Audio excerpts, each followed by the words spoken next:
your friend. It's always been fun. But Simo, I don't know. I'm really fired up to get into this thing. Whenever I get a chance to watch KOLER play, I just get freaking excited. I have said this before. I firmly believe he has probably just the best raw aim in the game. Yeah, and you know, the story here, of course, is not only about NRG, but of course, Andbox. We might have to put that conversation on pause just temporarily, as there's an engagement down that long side. It's down to 2 final members here for NRG, the 1v2, and effys, he's got to get out of dodge and rotate over towards that A side. I was going to say that, you know, Poach, unfortunately, hopefully he has a speedy recovery, but had a little bit of trouble in and out of the hospital. I don't think he could have played yesterday, so Warden, their coach, stepped in, played the Cypher. They did lose 2-0 to FaZe Clan, so Poach stepping in today, a big opportunity here for them to, you know, try to make it through, try to make it to that event in December, the 3rd to the 6th, and show the world that they are one of the best teams in North America. They've got a lot of work to do, and it starts with beating NRG here first. And this first round is certainly going just fine, right? The silly play, should they decide to go that way. You see a couple of cages going up as they try to establish some sort of control around U-Haul area. You hear the run it back has been used as the spike has gone down. Android, again, he has that Vandal. He can cause some serious problems here, but he's just going to wait it out in the smoke.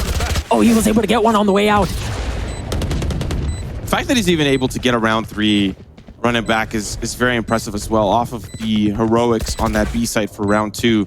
Really nets them a couple of frags, but it's down to the 3v3, and they're going to need to find a little bit more than that. KOLER, unfortunately, runs that clip dry off the 3K, but Boy will clean him up down to the 2v2.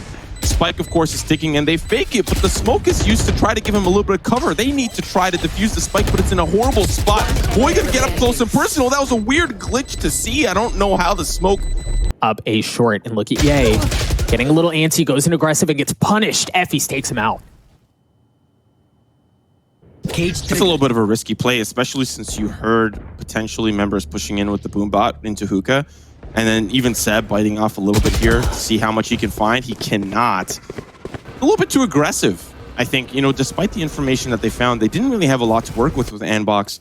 So pushing up 2 members up A short on the gun round, I'm not really sure if they were hoping to net like this heroic play, you know, this great caster play-by-play moment, but does get responded by Android, peeks through the smoke, finds eeiu, and now it's down to the 3v4. He does have to run it back too, so keep a close eye on that. As resources are starting to come over once again from Andbox, it's going to be a 4v3 in favor of NRG. However, there's the run it back that we were just talking about. He's going to flash his way in. Oh, he didn't see the cloud. He didn't see the smoke. And that's going to take care of him, but they still have a chance as Wardino's taken out again. Boy goes in, gets aggressive, but the kill gets traded out. Android gets hit as well. And you mentioned a bit of aggression coming out of Andbox down B, and that's exactly what's happening. They have 3 members down there, but KOLER, once again, with the run it back, is starting to work his way onto A, and once again, they were able to establish so much control. They get so much space. There's also the orbital strike that's going to be coming down across A short. You also, on top of that, hear the showstopper, and it's exactly what was needed on the side of NRG as Wardino has been taken out. Wow. And here, oh my gosh, they come. They're gonna walk right through the teleport into the sights of Yay, but he's gonna get taken out at the hands of eeiu. The operator's no longer in play, and the spike is gonna go down over on B. Spike planted. This reminds me of that moment of The Office where it's like, if you're gonna do that, I'm gonna do that. If you're gonna do that, I'm gonna do that. If you're gonna do that, I'm gonna do that. They try to lurk through the shower side. They hop through the portal, I believe, right? Andbox hop through the portal, or they rotate it all around, or whatever. The point being is they try to funnel into the showers to pinch them on the A side, and they're like, yeah, we're just gonna hop through the other portal and do the old do-si-do. So now it's the 3v3. The defense have to worry about this post-plant position. effys in a great spot down an elbow, and he's gonna find one. It's traded out by Android, but now it's all down to him. The Hunter's Fury comes through to deny the plant, the paint shells as well, and he knows at least one player is back towards the laboratory. You're gonna start the diffuser, or at least fake it for the time being, but he's in a 1v3, make it a 1v1. Sorry, a 1v2 to a 1v1, and he cannot find that last and remaining player. Android with 100. You already see up on the spectator client that he was able to get that orb and get the ult. So we'll keep an eye on that. Meanwhile, on the attacking side for NRG, once again, heavy presence up A short. There's a bit of firepower from Andbox up from heaven, but he's been smoked off already. effys is already on the site. He's going to get the spike down. Yeah, the fact that they're completely ignoring this lamp side means that they can get the spike down. But look at wardino from the side. He's going to deny 3. The daps will refrag, but it's all down to eeiu. And Andbox will secure the round. For the first time, they adapt to that A side hit. There was a smoke that stopped the vents rotation. They had an operator player up in the heavens. It's about to happen. So smokes go down for wardino, but it's not the A side executor. NRG read this correctly. Unfortunately, the recon bolt is not read correctly as eeiu will just stick it in the door, but still reveals Sim. Now he hops through. Now the flash comes out, and that's going to be a player off to the side. KOLER just get taken down despite having the flash advantage. And Andbox push on to the B site with a heavy advantage now, 3-2. We'll see how daps and effys work their way back onto the site.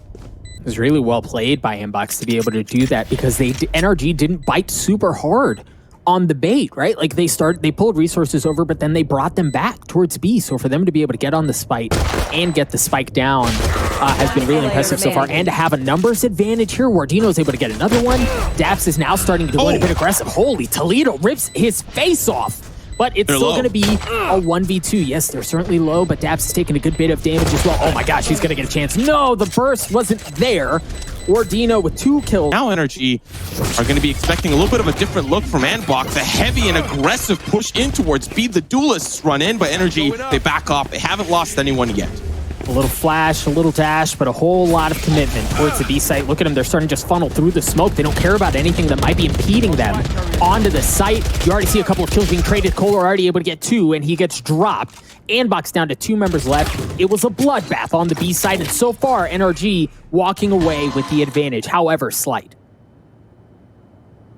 I have the spike. NRG hold the line. It was an aggressive push. You technically, not technically, but you tend to see Jets just tailwind in and get aggressive like that pretty often, so it makes a lot of sense. But a great setup there from Ye. effys tried to flash the lurk in towards the elbow, but now it's all down to him. This is a crazy round for Andbox to win. wardino with the stinger from the side will find effys. A little bit of a different story here on the attack.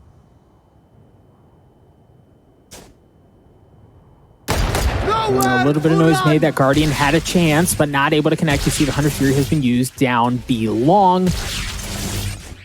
Oh, he was able to get Ye. That's out. That's insane.